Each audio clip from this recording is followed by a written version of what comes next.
Hello everyone, কেমন আছেন সবাই? বিদেশি চক্রবর্তীর আরেকটি ব্লগে আপনাদের সবাইকে অনেক অনেক স্বাগত। আর আজকে হচ্ছে শনিবার দুপুরবেলা, এখন থেকেই আমি আমার ব্লগটি শুরু করছি। তো এখন আমি রেডি হয়ে গেছি, এখন যাব বন্ধুর এর বার্থডে আছে, তো সেখানে কাল আপনাদের সাথে শেয়ার করেছি আমাদের বাড়িতে পার্টি ছিল, তো খুব হইহুল্লোড় হয়েছে। সন্ধেবেলা সবাই গেছে, তারপর আর শরীর খুব একটা চলছিল না, তাই তাড়াতাড়ি শুয়ে গেছিলাম। উঠেছি আজকে একটু দেরি করে, কাজের মেয়েকে আজকে বলেছিলাম যে আজকে আর আসতে হবে না, কালকে অনেকক্ষণ বেচারা করে দিয়ে গেছে আমার সাথে সবকিছু, তো বললাম আজকে আর আসতে হবে না, তো আসেনি, তাই ওঠার তাড়া ছিল না। তো আজকে এখন দেরি করে উঠে জাস্ট একটু ব্রেকফাস্ট করে এখন বাজছে ওই 1:15, এখন আমরা বেরোচ্ছি বন্ধুর মেয়ের বার্থডেতে যাওয়ার জন্য। তো চলুন, যতটা পারবো আপনাদেরকেও সাথে রাখবো, আপনারা আমার সাথে থাকুন আর দেখতে থাকুন যে আজকের ব্লগটি কেমন হচ্ছে। আজকের ব্লগটি আপনাদের কেমন লাগবে অবশ্যই মতামত জানাবেন। চলুন তাহলে আমার সাথে থাকুন। আর আজকে আমি শাড়ি পরেছি কালো রঙের, একটা দেখাই দাঁড়। আজকে আমি এই শাড়িটা পরেছি, আজকে এই শাড়িটা আমি ভাঙলাম। কালো শাড়িটা আমার, কালো খুব ফেভারিট কালার, তো আজকে আমি এই কালো শাড়িটা পরেছি। কেমন লাগছে শাড়িটা আমাকে অবশ্যই জানাবেন।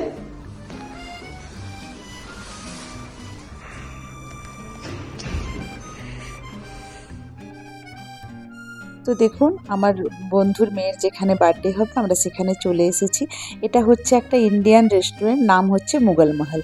তো মুঘল মহলে আমরা পৌঁছে গেছি, এখনও কয়েকজন বন্ধু আসতে বাকি আছে, তাদেরই অপেক্ষায় আছি। তারা এলেই কেক কাটা শুরু হয়ে যাবে। তো ততক্ষণ আমরা সব বন্ধুরা মিলে একটু জমিয়ে গল্প করছি। আর আমাদের তো বন্ধুরা মানেই হচ্ছে গল্প করা, আড্ডা দেওয়া, আর তার মাঝে একটু তো ছবি তুলতেই হবে, তো এখানে সব দাঁড়িয়ে গেছি ছবি তোলার জন্য। আর ওইদিকে কাকু কাকিমারা বসে আছে।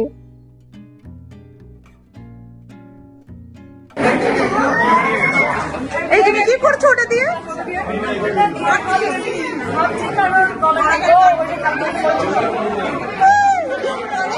কৃতিকাতে সত্যি ভয় পাচ্ছে।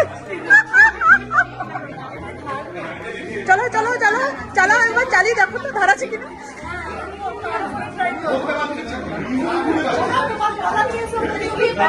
আমার গলায় কি জ্বালা দেখো। তো এরপর কেক কাটা হবে, চলুন আপনাদেরকে একটু কেকটা দেখিয়ে দিই। যার বার্থডে তার নাম হচ্ছে টুইসা, তো টুইসা এবারে 5 বছরে পা দিচ্ছে। তো দেখুন কেকটা খুব সুন্দর বানিয়েছে।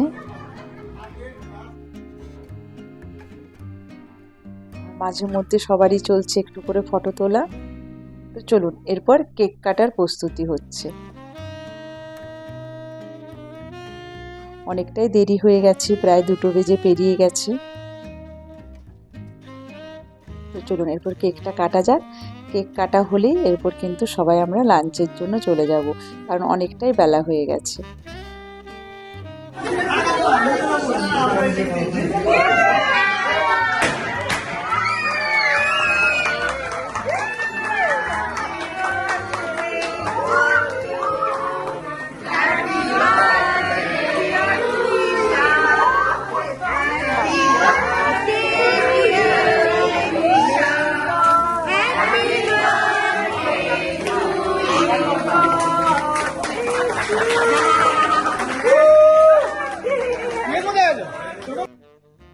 তো কেক কাটা হয়ে গেছে, আর টুইসাও খুব খুশি হয়ে গেছে, সবাই চিৎকার করছে, ও সাথে সাথে চিৎকার করছে বার্থডে বলে।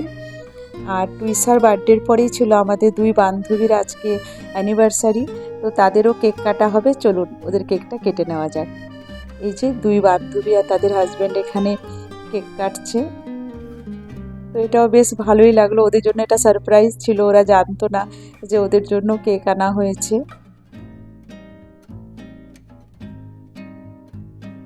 ওরা কেক কেটে কেকটা খাইয়ে নিলে এরপর আমরা কিন্তু লাঞ্চের জন্য চলে যাব।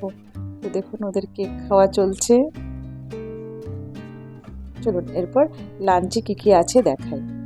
তো প্রচুর মেনু ছিল এখানে, আমি মিষ্টি আর ফল থেকেই শুরু করছি। অনেক রকমের মিষ্টি, ফ্রুটস, তারপর অনেক রকমের আইটেম ছিল, নান, পোলাও, জিরা রাইস, তারপর বিরিয়ানি, চিকেনের প্রচুর আইটেম ছিল, অনেক রকমের আইটেম ছিল, প্রায় ওই 25-30টার মতো আইটেম ছিল সব কিছু মিলিয়ে।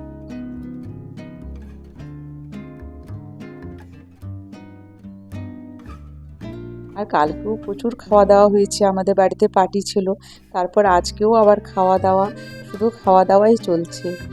তো চলুন এরপর আমরাও খাবারটা নিয়ে নিই। আর এই নভেম্বর আর ডিসেম্বর মাসে কিন্তু খুব আমাদের পার্টি হয়, কারণ প্রচুর জন্মদিন, অ্যানিভার্সারি প্রচুর আছে বন্ধু বান্ধবদের। তো তার জন্য চলতেই থাকে আর কি, কোনো উইকেন্ড আমাদের ফাঁকা থাকে না। চলুন আপনাদেরকে দেখাই বাচ্চাগুলো আমাদের কি করছে। এই যে এখানে আছে আমাদের বাচ্চাগুলো, ওরাও খাবার নিয়ে বসে গেছে, ওদেরও খিদে পেয়ে গেছিলো, তো তাই ওরা খাবার নিয়ে এখানে বসে পড়েছে।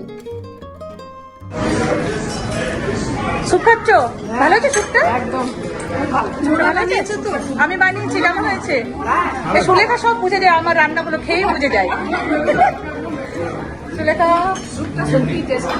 ভালো হয়েছে? দেখি একটু কেমন লাগছে ভেজ খাওয়া? ভেজি ভেজি লাগছে? এই দিনা, তোমার আজকে অ্যানিভার্সারি, ভালো করে খাও। একদম লজ্জা পাবে না, দীপিকাকে তো একদম লজ্জা পাবে না। আমাদের এখন পার্টি শেষ, আমরা যাচ্ছি বাড়ি।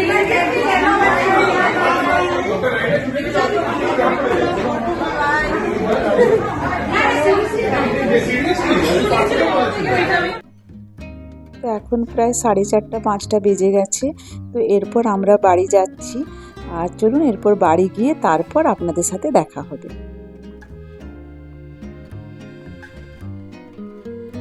বাড়ি এসে একটু ঘুমিয়ে গেছিলাম, কারণ কালকে রাতেও অনেক দেরি হয়েছিল শুতে, প্রচণ্ড টায়ার্ড ছিলাম। তো একটু ঘুমিয়ে নিয়ে এখন বাজে সন্ধ্যে 7টা। তো একটু ব্যালকানিতে দাঁড়ালাম একটু চা নিয়ে, আর চাটা শেষ করেই চলে যাব রান্নাঘরে। খাবার যদিও প্রচুর আছে কালকের, কিন্তু সেগুলো কেউ খাবে না, সবাই বললো স্যুপ খাবে। তো তাই ভাবলাম যে একটু স্যুপ বানিয়ে নিই। চলুন তাহলে রান্নাঘরে যাওয়া যাক। দেখুন আমি রান্নাঘরে চলে এসেছি। তো প্রথমে আমি কর্নটা নিয়ে নিচ্ছি, কর্নটা একটু আমি পেস্ট করে নিই। তো দেখুন কর্নটা আমার পেস্ট করা হয়ে গেছে। আর একটা ফ্রাইং প্যান চাপিয়ে দিয়েছি গ্যাসের মধ্যে, দিয়ে দিলাম একটু বাটার। আর বাটারটা একটু গলে গেলেই তার মধ্যে দিয়ে দিচ্ছি কুচিয়ে রাখা গাজর আর বিনস। গাজর আর বিনসটাকে একটু ভালো করে সতে করে নেব, আর একটা লিড দিয়ে করবো যাতে ওটা একটু সেদ্ধ হয়ে যায়। আর যাই বললাম, খাবার তো কালকের প্রচুর আছে, কিন্তু বাচ্চারাও কিছু খেতে চাইছে না, আর আমাদেরও তো কিছুই খাবার ইচ্ছে নেই, কারণ ওখানে প্রচুর খাওয়া দাওয়া হয়েছে আজকে দুপুরবেলা। তো তাই ভাবলাম যে একটু স্যুপ বানাই, যদি ইচ্ছে করে একটু স্যুপ খাবো, না হলে বাচ্চাদেরকে দিয়ে দেবো, আমরা আর কিছু খাবো না। তো দেখুন গাজর আর বিনসটাকে একটু ভেজে নেওয়ার পর আমি দিয়ে দিলাম কিছুটা কর্ন, তারপর 2-4 বার নাড়াচাড়া করে দিয়ে দিলাম ওই যে পেস্ট করে রাখা কর্নটা। এটাকে একটু 2-4 বার নাড়াচাড়া করে নেব, তারপর ওই বাটি ধোয়া জলটাও দিয়ে দেবো, মিক্সির বাটি ধোয়া জলটা।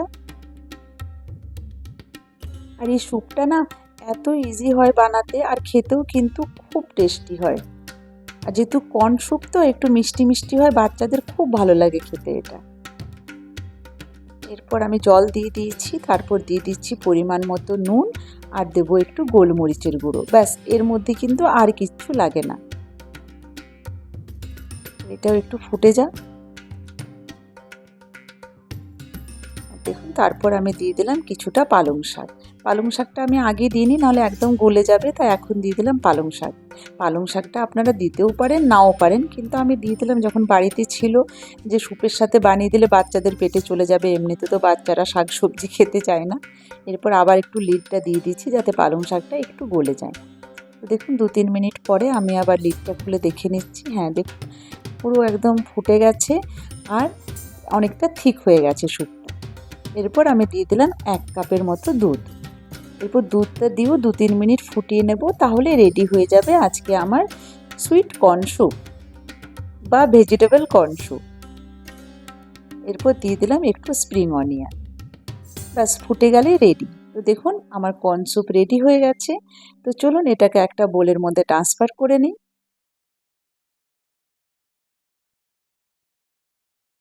দেখুন কি সুন্দর লাগছে স্যুপটা দেখতে। তো চলুন এরপর বাচ্চাদেরকেও আমি স্যুপটা দিয়ে দিই। আর আজকের ভিডিওটা আমি এখানেই শেষ করি। আমার ভিডিও যদি ভালো লেগে থাকে অবশ্যই লাইক, কমেন্ট এন্ড সাবস্ক্রাইব করে দিয়ে আমার পাশে থাকবেন। আর আপনারা খুব ভালো থাকবেন, সুস্থ থাকবেন। Good night.